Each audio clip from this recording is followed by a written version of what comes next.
Bonjour, c'est Thomas Israël. Je me propose de vous guider à travers cette petite présentation du projet Traum. Donc Traum, cela veut dire rêve en allemand. Si on le lit à l'envers, ça fait mort. Et donc on a les sujets du travail. Traum, c'est une recherche artistique pluridisciplinaire sur notre rapport à la mort à travers le rêve. Ici, ce que l'on voit, c'est la performance installation faite en février 2005 au Théâtre Mercelis à Bruxelles, qui propose tous les modules du projet Traum.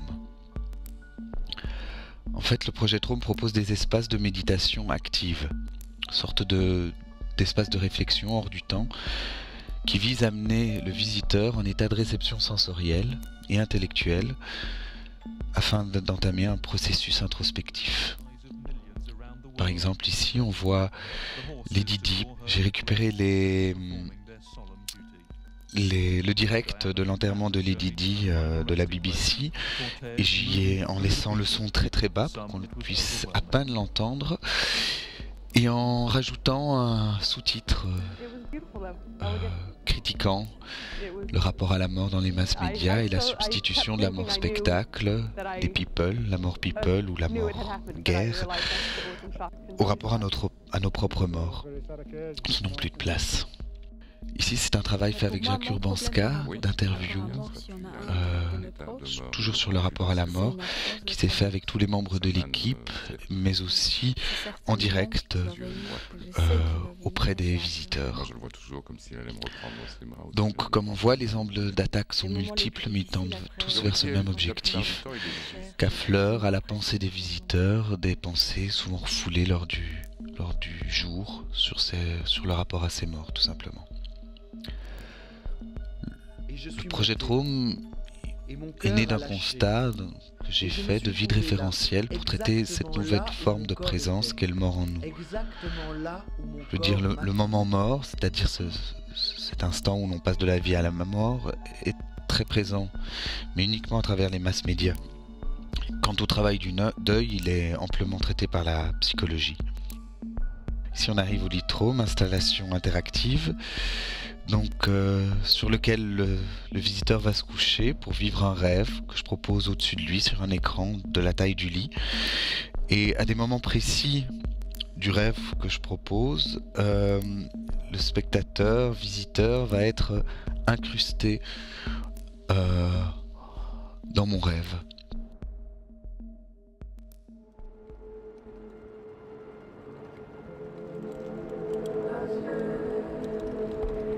Soit lui, soit aussi des images noir et blanc, légèrement retravaillées par l'ordinateur de lui. Donc ce processus est entièrement automatique, dure 2 minutes et demie par personne. Voilà, donc à gauche, le spectateur qui se voit, taille réelle dans l'écran, et à droite la vidéo sans l'incrustation. Ce lit, je l'ai présenté souvent de manière indépendante, ou alors avec des photos du reste du travail, ou avec les interviews. Donc je propose à travers un petit voyage onirique, à travers différents rapports à la mort, que ce soit la mort cajoleuse, enveloppeuse, la mort qui fait peur, la mort retour à la terre, décomposition.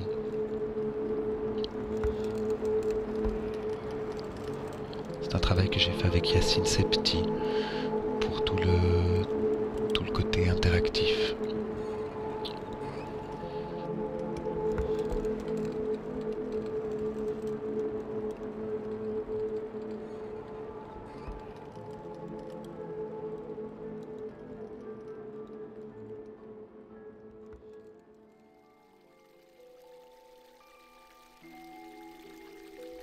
Ici, c'est un travail que j'ai fait avec Cassia Rose, une danseuse auquel je tiens beaucoup, mais qui est très peu accessible à la vidéo, car elle fait un travail très très lent au bord du sommeil, qui est complètement fascinant en réalité, mais sur 10 minutes de présentation vidéo, ce n'est pas possible. Ici, on a les passeurs de rêves, suivant la technique des lectures intimes, spectacle sur lequel je travaille avec Jacques Urbanska. qui vont à l'oreille des visiteurs leur raconter des textes que j'ai écrits, des textes d'auteurs. Ils choisissent en fonction du visiteur ce qui leur semble le plus adéquat. Les Carans qui m'ont pris dans leur barque ont pour nom Luc, Pierre, Philippe. Ils avaient mon âge, 19, 26 puis 30 ans. Ils portaient mes espoirs, ma foi dans la vie, ma peur de n'avoir pas le temps de la brûler jusqu'au bout. Je les ai laissés sur l'autre rive.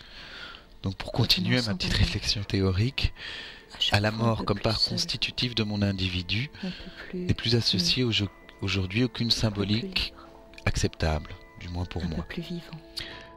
Les morts sont dans des cimetières non fréquentés ou éparpillés après incinération. Il n'y a presque plus de ritualité, de lieu de mémoire où l'on peut parler du mort ou avec lui, plus de matérialisation symbolique du défunt et donc plus de rapport avec lui. Que reste-t-il, que nous reste-t-il? Eh bien le rêve, berceau de l'imaginaire, espace de visualisation où l'inconscient crée ses propres représentations. Notre corps ou sa substance connaissent tous les bonheurs et toutes les gloires. Si l'expression abattue par le chagrin est discutable, l'expression ivre de chagrin en dit plus. Nous étions ivres de chagrin, c'est-à-dire chancelants. L'expression « il faut nourrir son chagrin » est exacte. Donc j'utilise le rêve comme porte d'entrée pour élaborer une réflexion qui le dépasse, j'espère. Nous sommes partis. Nous vivions une sorte de roman. Sur laquelle s'inscrivait finalement un nom et deux dates.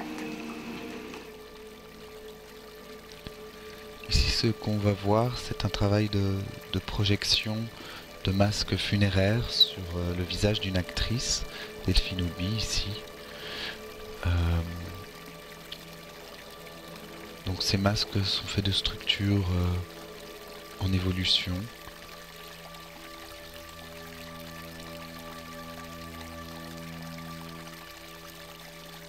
Et ils prennent évidemment tout leur sens quand ils sont projetés sur un visage humain. Le reste du temps, Delphine avait un rôle d'aveugle, marchant sans cesse, dans le sens contraire des aiguilles d'une montre, tout autour du théâtre Mercelis. Ici, les mains, c'est un travail de Nathan Israël, mon frère, sur une chorégraphie intime, où le visiteur ne verra jamais que ses mains, sur une histoire générationnelle, sur le vieillissement des mains et à travers ça, notre vieillissement et le fait qu'un jour ces mains mourront. Et suite à ce constat, il propose une rencontre de ses mains et des mains du visiteur. Là où elles en sont aujourd'hui, elles ont déjà été touchées, elles ont senti. Il y a des petites cicatrices, ne reste plus rien. J'essaie de me rappeler toutes les peaux que ma main a déjà touchées, mais je n'y arrive pas. Un jour, mes mains seront vieilles.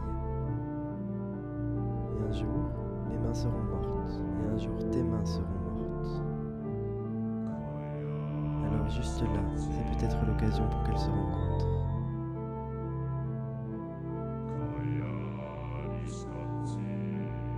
De lui, il ne me reste plus rien. Même plus l'image de ses mains.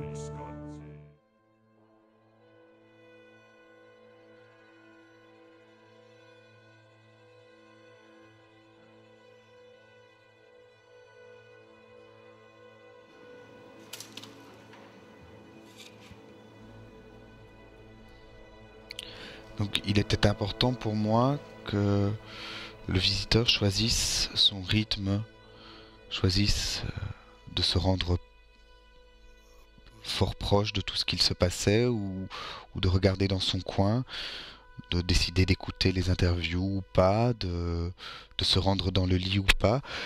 Bref, de choisir son rythme d'immersion dans mon univers et son degré aussi, étant donné le sujet. Et là, le fait que certains peuvent se trouver à fleur de peau par rapport à cela.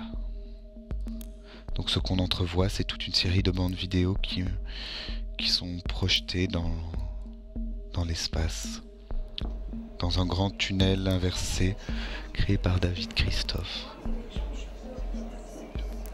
On va laisser à Delphine le mot de la fin. Nous ne pensons pas comme vous, et que notre pensée dépend principalement de ce que nous voyons, entendons et touchons, il est nécessaire de se donner certains spectacles, afin de se donner en même temps les rêveries qui y sont attachées. Voilà en quoi les rites religieux ont une valeur. Mais ils ne sont que moyens, ils ne sont pas fins. Voilà, merci de m'avoir écouté jusqu'au bout et bonne suite de visualisation de ce DVD.